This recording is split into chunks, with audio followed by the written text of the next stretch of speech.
Michael Anderson's Logan's Run here in Germany, Escape to the 23rd Century, is an US science fiction movie from 1976. It made its relatively high $9 million budget almost as expensive as Star Wars with $11 million, 3 times in the US back, and received mixed to positive reviews. In 1977 there was a same-name TV series cancelled after 14 episodes.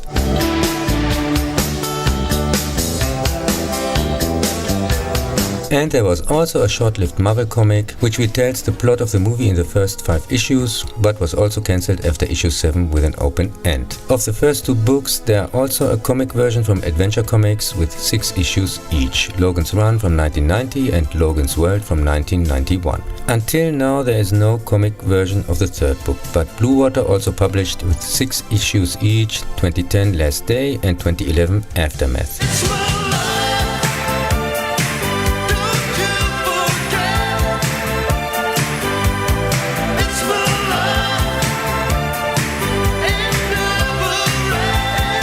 Logan's Run is one of the rare examples that surpasses his original. The movie is much more critical and conclusive. It is loosely based on William F. Nolan and George Clayton Johnson's yet readable same-named novel from 1967. There are huge differences, especially in the motivations of the characters and the central message. The book is not about an encapsulated society within an underground city, but about the entire population of the Earth. Everyone is also aware that life definitely ends at the age of 21. In the movie at 30 years. In 2116, in the movie 2274, the maximum age of a person at 21 years is strictly regulated by law. The execution takes place on their last day in the so-called sleep shops by poison gas, where they usually willingly report themselves. In my opinion, one of the main reasons the movie works better than the book is the carousel, which offers a chance of survival.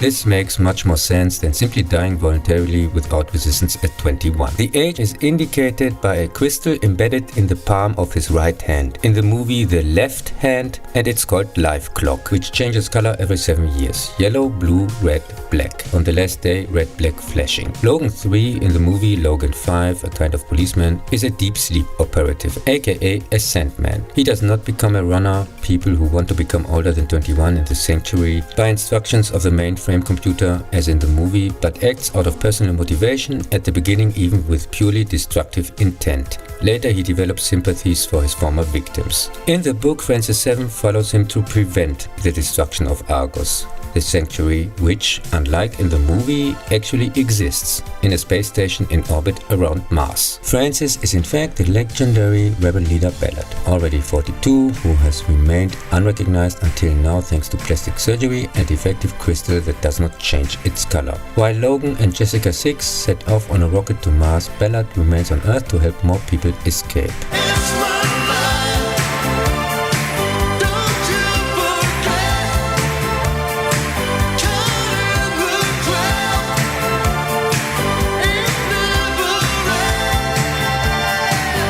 In William F. Nolan's 1977 sequel Logan's World, Ballard is caught and killed. But before that, he succeeds in destroying the computer network and liberating the world. With Ballard's death, however, the supply ships to Argos are stopped. As a result, Logan, Jessica and their 2-year-old son return to Earth. Gant, a former Deep Sleep operative, tries everything to get the computer network up and running again. And Logan's son is killed in a raid and Jessica gets kidnapped. Logan can free her and prevent Gant's plan to enslave humanity again.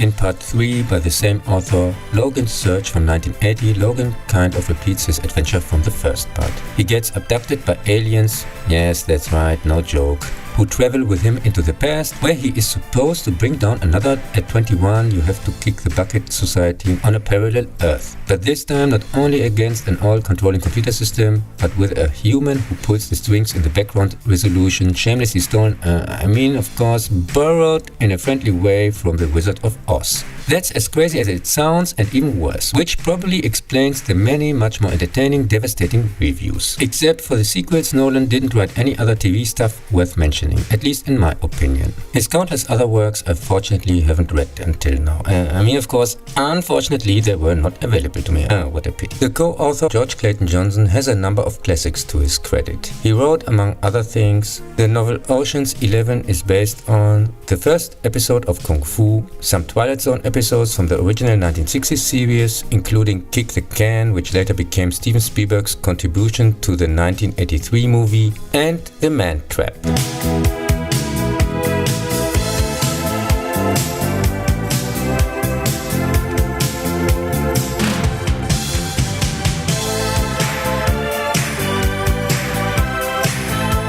The first Star Trek episode ever to be broadcast.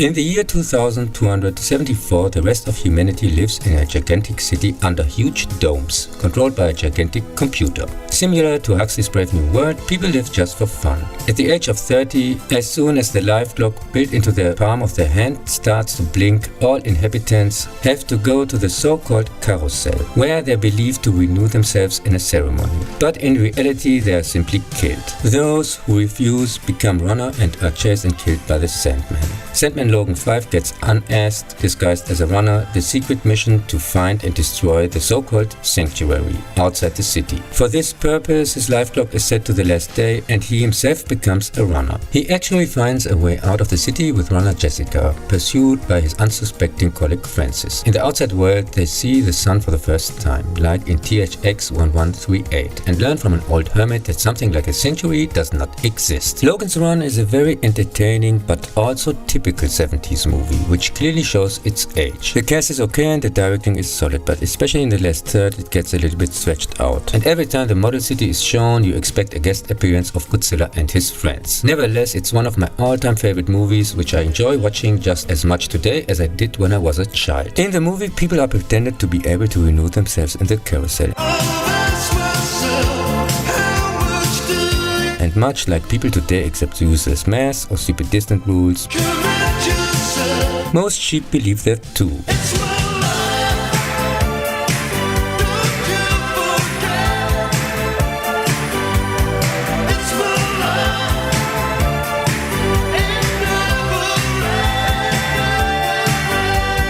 Because they are not doctors or scientists, and why should the state power lie to them? They didn't do that in the past either, right? Similar to THX 1138, people are told that surviving outside the dome is impossible thanks to an imaginary danger and that they are locked up for their own protection. So the same crap that is told us today by corrupt quacks and politicians, implemented by agents/associates aka blind order followers such as teacher without knowledge or conscience politicians, civil servants, or just pathetic cowards who hide behind their mask, and the classics from the Third Reich, I don't know, I don't want any trouble, and if I don't do it, someone else will. And as soon as the Corona dictatorship ends, aka Corona Investigation Committee, aka follower perpetrators have to answer in court for their crimes against their fellow citizens, then comes the B-side of this single with the I was just following orders song. Of course. The servants of the system, the Sandmen, enjoy similar to the accomplices in our dictatorship some privilege like nicer apartments and generally a bit more freedom. The mainframe computer reduces in the movie Logan's lifetime at will, and he has to go with it, quite powerlessly. Like in the future, the Stasi Corona spy app,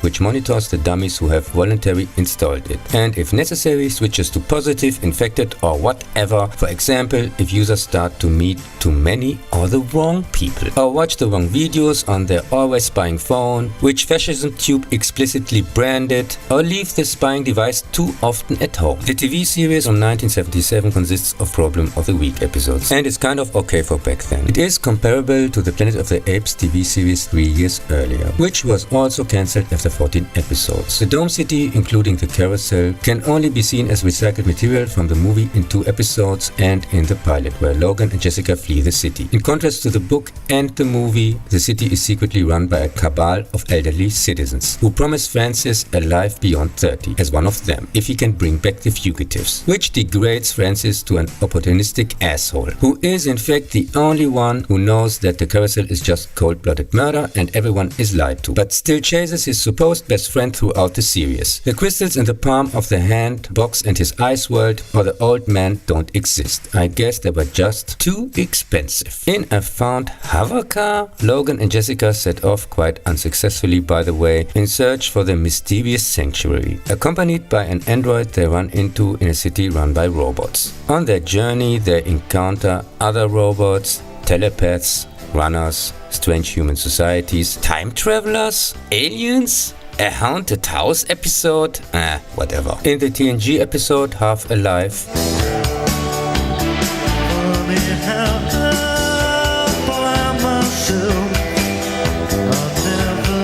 the existence of Kalon 2 is threatened by its dying sun, which is why a Kalon scientist comes on board the Enterprise to search for a way to revitalize it, which would expand the lifespan of Kalon 2. There the people are forced by their culture to kill themselves once they reach the age of 60. It's called the Resolution. As the time of the scientist is running up and he has to commit ritual suicide soon, he requests asylum on the ship. The excellent episode is obviously inspired by Logan's Run.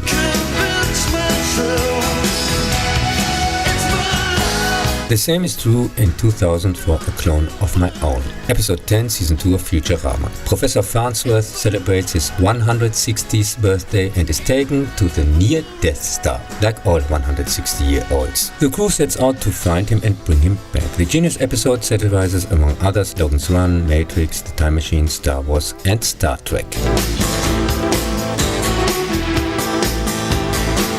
2005, Michael Bay's The Island had costs of $126 million but only made $162 million back worldwide, and was deservedly a huge box office bomb. Our clone heroes have also numbers behind their names, just like in Logan's Run, but supposedly cleverly have an additional technical sounding nonsense like Echo or Delta. By the way, Delta supposedly stands for the age, in this case 3 years, not 4 years, which according to the Greek alphabet, Alpha, Beta, Gamma, Delta, would make at least somehow sense by accident. And after that you would expect Epsilon, but that doesn't sound cool enough for Bay and Klutzman, much like high school diplomas. So the ones before are called Echoes, and even older ones are seriously called Foxtrot, Gamma and Hilo. Just as you would expect with preschoolers who use words they have heard somewhere without knowing what they actually mean. Lincoln 6 Echo and Jordan 2 Delta live in the wake of a supposed global epidemic, together with hundreds of other survivors protected from the outside world in an underground city building complex. They are all wearing the same, apparently a clothing donation from THX1138. The environment is extremely clean, almost sterile, and they are doing a more or less monotone job. Their lives, food and free time are regulated and strictly supervised. Men and women are forbidden to be too close to each other. And again THX1138 by a ban on physical contact? So socialist distancing. Is this a joke? Is this a script for Corona? Actually, they are just ordered clones, aka organ spare parts for rich people. Just like in Coma without the cloning, more on this soon in the Michael Crichton retrospective. And are allowed to go to an unpolluted island under the pretext of winning a lottery. Lincoln and Jordan get behind it and flee. After a lot of unmotivated action, which is supposed to cover up how many half-baked ideas and scenes from other movies are used as warmed-up leftovers in the Klatzman Bay witch kitchen, Lincoln replaces the original and saves the others by letting Jordan be caught and conjuring up a gun from under the blanket? Where the fuck did she hide that? He flies there just like that, also apparently without a plan, and both of them just go rampage, Rambo style. I'm sure it was also helpful that the professional contract killer, who was hunting them the whole time without mercy, also read the script and decides to help them. I guess this is supposed to be a happy ending.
The product placement island comes across like an existential drama, but it felt spectacular thanks to wildly mixed up designs everywhere, silly hasty editing, wildly use of slow motion as if someone constantly accidentally touched the wrong button in editing bay, totally uninspired film music, messing around the most inappropriate scenes suggesting importance when there is none, and an infantile predictable story where there is no actual dialogue. They are just babbling nonsense and try to look serious. And which, apart from Logan's Run, THX1138 and Coma, also shamelessly rips off many other movies. With the directors of the 1979 low-budget flick Parts, The Clonus Hour, with almost the same plot, politicians breed unsuspecting clones, later also on the run in the desert as organ spare parts. They even avoided a trial by paying $1 million hush money. Of course, reached a settlement, which with a script by obviously mental retard and shameless idea thief Alex Fake Track Klutzman probably doesn't really surprise anyone. Another example is his wrongly copied Wrath of Khan plot with Into Dampness, the ongoing Fake Track discovery, plagiarism lawsuit, and so on.